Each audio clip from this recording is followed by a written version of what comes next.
Imagine you owned a hotel. Usually your goal is to make people so happy that they want to come back. But what if you owned a hotel where the guests were forced to stay?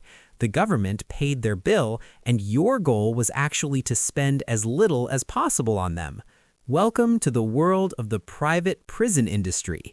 In this video, we're breaking down the business of bars and bolts.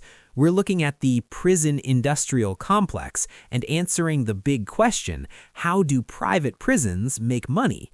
We're doing it all explained like you're five, which means we're keeping the English simple, but the facts real. If you've ever wondered why someone would want to own a jail or why mass incarceration is a billion-dollar business, stick around. The math is a lot more creative than you'd think. To understand how for-profit prisons make money, you first have to understand who is signing the checks.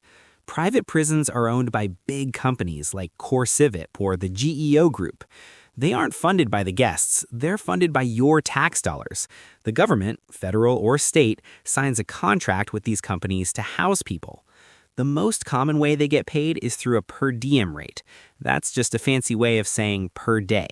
For every person sleeping in a cell, the government pays the company a set amount, let's say $100 a night. If the prison has 1,000 people, that's $100,000 a day. Simple, right? But here's the kicker. The company's profit is whatever's left over after they pay for the guards, the food, and the electricity.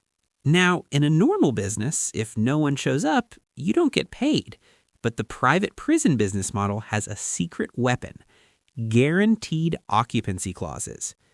Many contracts include a rule that says the government must keep the prison at 80%, 90%, or even 100% capacity. If the crime rate goes down and there aren't enough guests, the government still has to pay for those empty beds. It's like renting a bus for 50 people.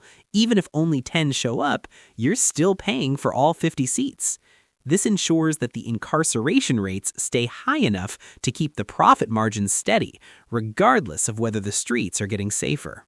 Since the government payment is usually a fixed amount, the only way to make more money is to spend less. This leads to some controversial cost-saving measures. Lower wages. Private prisons often pay guards less than government-run ones, leading to high turnover. Cheap logistics.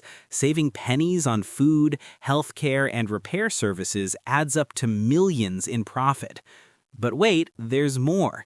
They also make money from the inmates through ancillary services.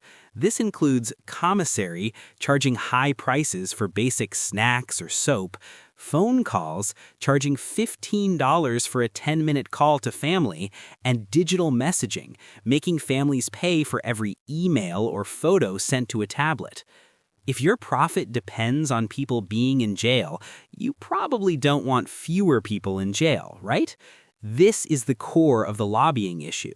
These multi-billion-dollar companies spend millions of dollars talking to politicians. They push for tough on crime laws, like mandatory minimums or 3 strikes rules. Why? Because more laws mean more arrests, and more arrests mean more customers for their facilities. So here's the bottom line. A normal prison's goal should be to rehabilitate people so they never come back. But a for-profit prison makes more money when people stay or return. When you turn justice into a business, the product isn't safety, it's the people inside. The business of incarceration is complex, but the motive is simple: profit.